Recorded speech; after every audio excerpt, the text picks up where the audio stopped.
जय हिंद दोस्तों, एक बार फिर स्वागत है आप लोग का हमारे इस चैनल टेक यूपीएससी में।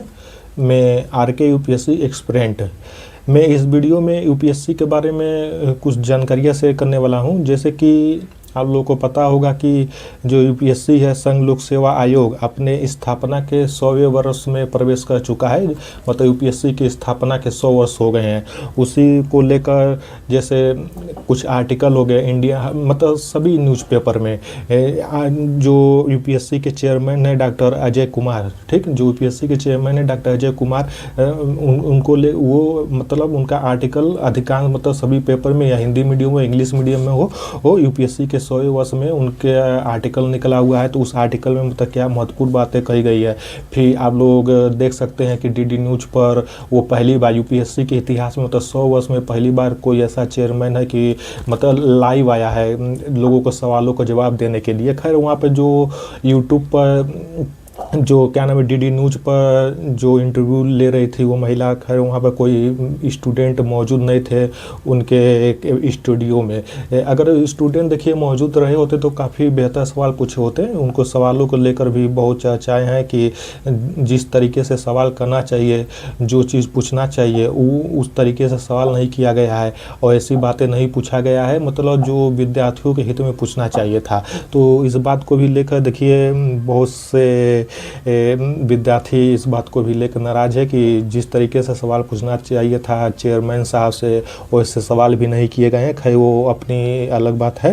तो हम यहाँ पर जो आर्टिकल हैं, जैसे जो डॉक्टर अजय कुमार हैं जो यूपीएससी के चेयरमैन, वो जो आर्टिकल उनका निकला है, जैसे में हमारे पास आर्टिकल है उसी तरह और भी आर्टिकल है। और जो न्यूज़ में जो लाइव आए हैं डीडी न्यूज़ में, आप लोग जाके यूट्यूब पर देख सकते हैं। हम डिस्क्रिप्शन में उसका लिंक दे देंगे। आप पूरा 1 घंटे का उनका लाइव इंटरव्यू है, वहाँ पे भी देख सकते हैं मतलब क्या क्या बातें हुई, क्या क्या महत्वपूर्ण बातें हुआ, उससे संबंधित आप लोग इस न्यूज़ को देख सकते हैं। हमें यहाँ जो 1 घंटे का इंटरव्यू है और बाकी तमाम जहाँ जहाँ आर्टिकल निकले हैं उन सब का एक छोटा सा शॉर्ट वीडियो हम बना रहे हैं ताकि आप लोगों को जानकारी दिया जा सके मतलब एक छोटे से वीडियो के माध्यम से कि क्या क्या मतलब परिवर्तन हुआ है, क्या क्या नहीं हुआ है। तो देखिए रही बात ये परिवर्तन को लेकर, तो कोई भी परिवर्तन हुआ नहीं है। जैसे लोग इंडिया एक्सप्रेस में आर्टिकल छप गया था कि अब यूपीएससी में 2 ही अटैम्प्ट होंगे या एज जो रिलेक्शन है उसको कम कर दिया जाएगा। तो देखिए ऐसा कोई भी बात नहीं है। आप लोग क्या नाम है डीडी न्यूज़ पर उनका लाइव इंटरव्यू देख सकते हैं जो 1 घंटे का इंटरव्यू है। तो उसमें देखिए जब सवाल उनसे किया गया था कि मतलब कि एज को लेकर अटैम्प्ट को लेकर, तो उन्होंने सीधी सी बात कही कि एज को लेकर जैसे जो एज है जो 32 साल है जनरल के लिए और 35 साल ओबीसी, 37 साल एससी एसटी, तो उसमें कोई भी मतलब उसमें कोई भी परिवर्तन नहीं किया जा रहा है। जो एज लिमिट है जो पहले थे वो अभी भी है, उसमें कोई भी परिवर्तन नहीं किया जा रहा है। और रही बात अटेम्प्ट को लेकर, तो अटेम्प्ट जो क्या नाम है जो अटेम्प्ट होते थे यूपीएससी के, वो भी जो जैसे था पहले था वैसा ही है, उसमें भी कोई परिवर्तन नहीं किया जा रहा है। अटेम्प्ट भी वही रहेगा, एज भी सेम रहेगा। उन्होंने कहा था कि देखिए हमारे समय में जो था 26 साल एज था, 3 अटेम्प्ट था, तो उस समय ही बढ़ा दिया गया था। जो डॉक्टर अजय कुमार है कह रहे थे कि उस समय 26 साल एज था, 3 अटेम्प्ट था, जो वो उसी समय बढ़ा दिया गया जो इस समय 32 साल मांगा जा रहा है, ओबीसी के लिए 35 साल तक। देखिए जो अटेम्प्ट है यूपीएससी का, उसमें भी कोई परिवर्तन नहीं हो रहा है। और जो एज को लेकर काफ़ी शोर मच रहा था, उसको भी लेकर कोई भी परिवर्तन यहाँ पर नहीं हो रहा है। ठीक, तो ये हो गया आप लोगों का एज को लेकर, अटेम्प्ट को लेकर, इसमें भी कोई परिवर्तन नहीं हो रहा है। और ऑप्शनल सब्जेक्ट को लेकर कुछ लोग कह रहे थे कि नहीं ऑप्शनल सब्जेक्ट हट जाएगा या रहेगा, उसका क्या ज़रूरत है। तो उस पर भी देखिए वो स्पष्ट रूप से कह दिए हैं कि जो ऑप्शनल सब्जेक्ट है वो हटने वाला नहीं है। मतलब जो जैसे ऑप्शनल सब्जेक्ट था, 2 पेपर होते थे, 500 नंबर के होते थे, जितने भी ऑप्शनल पेपर जैसे पहले होते थे वैसे अभी भी है। ऑप्शनल को लेकर कोई भी आप लोग भ्रम न पालिए। मतलब जो ऑप्शनल था, जैसे ऑप्शनल का पेपर होते थे, जितने नंबर के होते थे वैसे ही ऑप्शनल आप लोगों का होगा। तो इस पर भी देखिए कोई खास बहस नहीं हुआ। और बहुत से विद्यार्थियों का ये सवाल था कि जैसे कि एज काउंट को लेकर, कि देखिए यूपीएससी में एज काउंट है मतलब 1 अगस्त से उसमें जोड़ा जाता है, 1 अगस्त से। और सभी स्टूडेंटों का ये डिमांड है नहीं 1 जनवरी से जोड़ा जाए, 1 जनवरी से क्यों नहीं जोड़ा जाता है। लेकिन उसमें उनका यही कहना, देखिए अगर 1 अगस्त से हम जोड़ेंगे, जो चेयरमैन साहब हैं डॉक्टर अजय कुमार, अगर उनका यही कहना है कि देखिए अगर हम 1 अगस्त से एज काउंट को क्या नाम है, सॉरी 1 जनवरी से एज काउंट को अगर हम उसमें जोड़ते हैं तो बहुत लोगों का नुकसान भी होगा, कुछ लोगों का फ़ायदा होगा। तो उनका ये कहना था कि जो भी एग्ज़ाम जनवरी के बाद से होते थे, सॉरी जून के बाद से होते थे, तो वहाँ पर 1 अगस्त लिया जाता था। और जो पहले होते थे, जून के पहले वाले होते थे, वहाँ 1 जनवरी का भी काल ले लिया जाता था। तो इस पर देखिए एक विवाद सा बना हुआ है कि मतलब काफ़ी विद्यार्थियों के ये कहना है कि नहीं आप 1 अगस्त से एज काउंट करिए, एज काउंट मत करिए, 1 जनवरी से काउंट करिए। लेकिन यूपीएससी है जो अपना एज काउंट 1 अगस्त से करती है, और विद्यार्थियों का ये डिमांड है कि 1 जनवरी से किया जाए। और बाकी देखिए क्वेश्चन की आपत्ति को लेकर सवाल उठे थे कि बहुत से क्वेश्चन की आपत्ति रहती है कि यूपीएससी किस क्वेश्चन को सही मान रहा है, कि क्वेश्चन को गलत मान रहा है। तो उससे भी उन्होंने अपना तर्क दिया कि जिस समय पेपर एग्जाम होते हैं उस समय पोर्टल खोल दिया जाता है, जो भी विद्यार्थियों की आपत्ति रहती है, जो भी समस्या रहती है, उस पर आप लोग अपनी आपत्ति दर्ज करवा सकते हैं। लेकिन आप लोग जानते हैं उस आपत्ति का क्या होता है, कौन सुनता है कौन नहीं सुनता है, क्या होता है। आप लोग को तो जिन्हें यूपीएससी की प्रिपरेशन करने वाले स्टूडेंट हैं सबको पता ही होगा कि उस आपत्ति का कुछ पता ही नहीं चलता है, मतलब आपत्ति उनके तक पहुँचती है या नहीं पहुँचती है, क्या होता है कुछ। तो ये बात कहें आपत्ति को लेकर। और बाकी जो ऑनलाइन नंबर दिया गया है उस पर भी कोई ऐसा रिस्पांस मिलता नहीं है, जो उन्होंने क्या नाम है नंबर जो शो किए हैं कि जो भी मतलब समस्या हो आप लोग इस नंबर से संपर्क कर सकते हैं, तो उससे भी कोई ठीक ठाक रिस्पांस मिलता भी नहीं है। ठीक, तो ये बात हो गया। ये सब बात हुआ था जो 1 घंटे तक जो लाइव डीडी न्यूज पर रहा है, तो उसको एक समरी के रूप में हम यहाँ आप लोग को समझा रहे हैं। अगर आप लोग विस्तार से देखना चाहते हैं तो आप लोग जाकर आराम से डीडी न्यूज पर देख सकते हैं, हम उसका लिंक यहाँ पर दे देते हैं। जैसे देखिए आप लोगों को पता होगा कि जो यूपीएससी है, जो यूपीएससी है जो या अदर स्टेट पीसीएस है, तो इसका देखिए संविधान के भाग 14 में अनुच्छेद 315 से 323 तक संघ और राज्य लोक सेवा आयोग को विशेष दर्जा दिया गया है, 315 से 323 तक ले। ठीक है, तो अब आप लोग को पता होगा जो यूपीएससी है कम से कम 10 से 12 लाख लड़के फार्म अप्लाई करते हैं यूपीएससी में, 10 से 12 लाख स्टूडेंट अप्लाई करते हैं। और जो यूपीएससी है कम से लगभग पूरे भारत में लगभग 2500 से अधिक स्थानों पर यूपीएससी का पेपर आयोजित होता है। 2500 मतलब 2500 अधिक स्थानों पर यूपीएससी का पेपर आयोजित होता है पूरे भारत में, और 10 से 12 लाख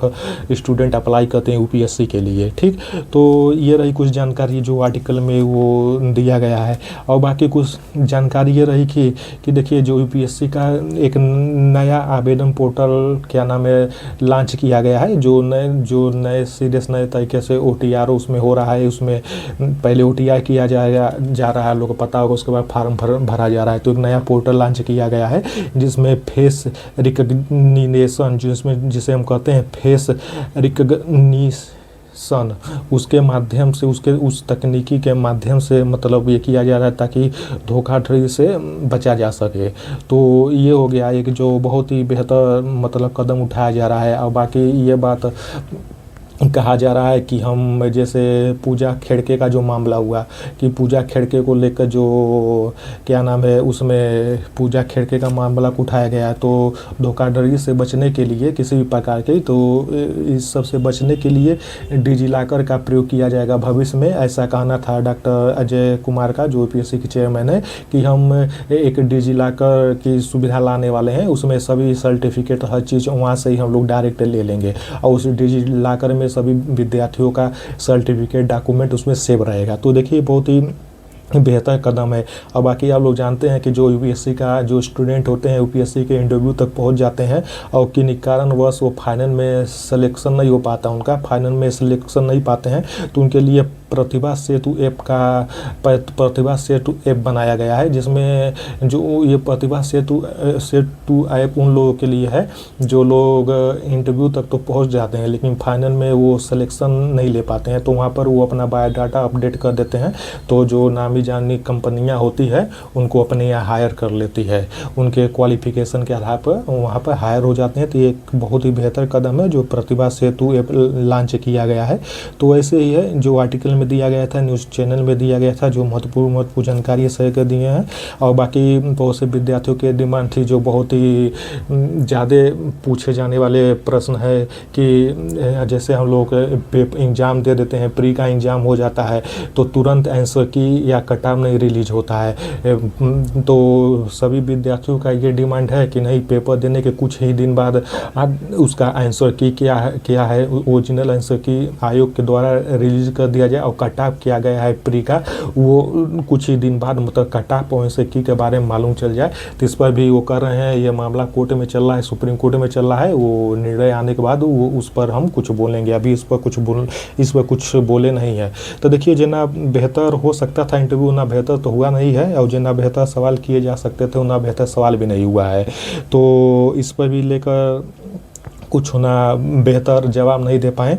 और रही बात कटऑफ और क्या नाम है आंसर की का, ये तो हो गया है, जो जैसे चल रहा है वो चल ही रहा है।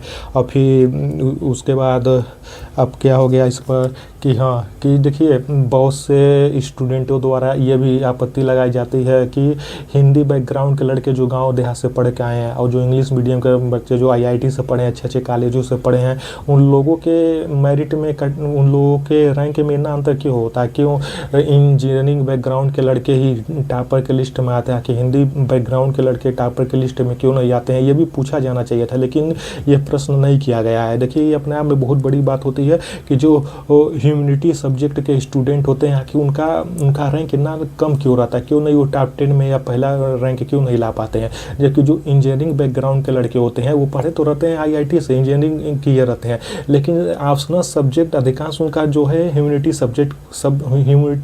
सब्जेक्ट ही लेते हैं ऑप्शनल के रूप में, और वो सब्जेक्ट लेते हैं लेकिन ह्यूमैनिटी बैकग्राउंड के लड़के से ज़्यादा उनका अंक आ जाता है ऑप्शनल में।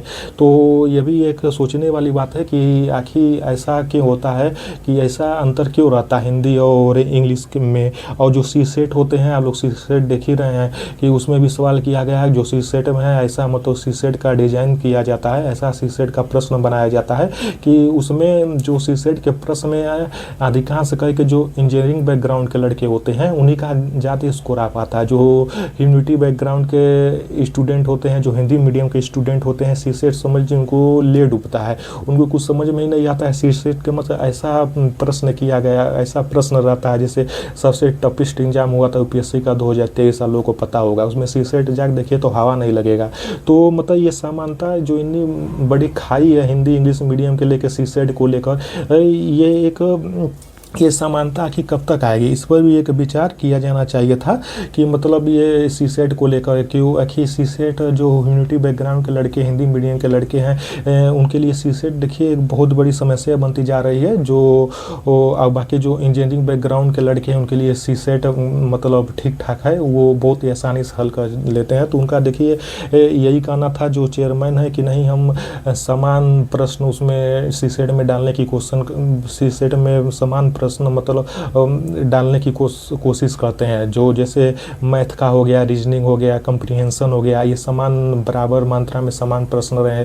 लेकिन फिर भी देखिए जो ह्यूमैनिटी बैकग्राउंड के लड़के होते हैं सी सेट उनके लिए बहुत ही बड़ी समस्या खड़ी कर देती है, और बाकी इंजीनियरिंग बैकग्राउंड के लड़कों के लिए सी सेट मतलब ठीक ठाक रहता है, उनको उन्हीं समस्या का सामना नहीं करना पड़ता है। तो एक सी सेट को लेकर भी बहुत बड़ी दिक्कत, बहुत बड़ी प्रॉब्लम है।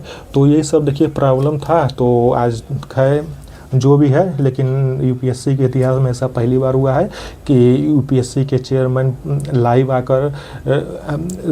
आए हैं और लाइव आकर अपना इंटरव्यू दिए हैं, और वो ऐसा भी ये कहे हैं कि आगे भी हम लाइव आते रहेंगे और जो विद्यार्थी है, जो विद्यार्थी लोग हैं, जो स्टूडेंट, उनकी समस्या को हम सुनते रहेंगे और जो भी समाधान होगा हम करते रहेंगे। तो देखिए ये सब समस्या रहा है। तो बाकी जैसे जो लोग कह रहे थे कि नहीं अटेम्प्ट में जो नंबर आप ऑफ अटेम्प्ट में बदला होने वाला है, एज में बदला होने वाला है, तो ऐसी कोई बात नहीं है। जो एज था वही रहेगा, जो नंबर ऑफ अटेम्प्ट था वही रहेगा इसमें, और जो ऑप्शनल सब्जेक्ट जैसे होते थे वैसे ही होंगे, इसमें कोई बदलाव नहीं होने वाला है। तो इस प्रकार जो आर्टिकल में था इंग्लिश आर्टिकल या हिंदी आर्टिकल, और जो न्यूज में था जो खबर था, वो हम लोग एक छोटे से वीडियो के माध्यम से हम आप लोग के सामने रख दिए हैं।